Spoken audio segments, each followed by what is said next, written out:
So let's talk about this. The stock itself. Do you think it's pricing in way too much, up 40% this year?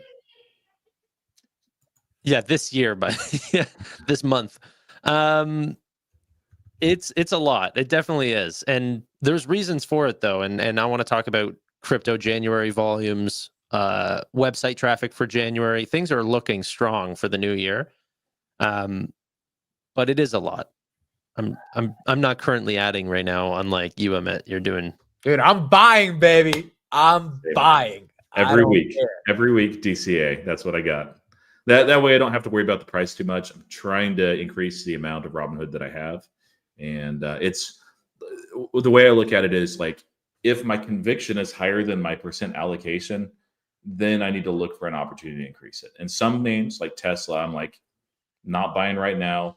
I think it can fall a little bit further. Robinhood, I'm like this name also like Hims. It's gone up a ridiculous amount, and they're executing at a very very high level, and there's no movement that's going to shock me. Like I'm actually just I was thinking yesterday, I was like, I usually sell covered calls even into earnings, and I'm like, man, I don't even know if I want to do that even at like I think 75 is the highest. I'm like, is there a chance that Robinhood breaks through 75? Yes.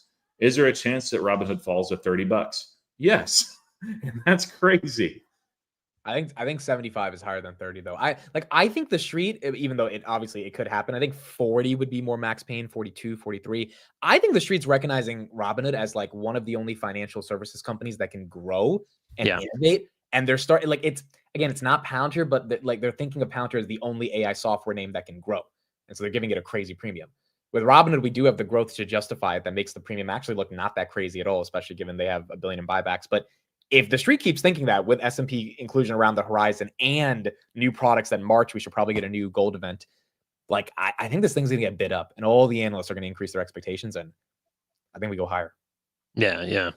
That's the thing is like with some of the names that we have, people are like, well, valuation is getting pretty up there. And there's a lot of like concern, not about the company, but about the valuation.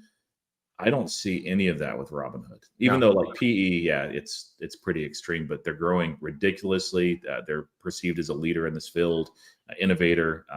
They're accelerating, not decelerating. So anything can happen this quarter. I'm prepared either way. If it and my dream scenario is phenomenal earnings and the stock just crashes. That'd be so good.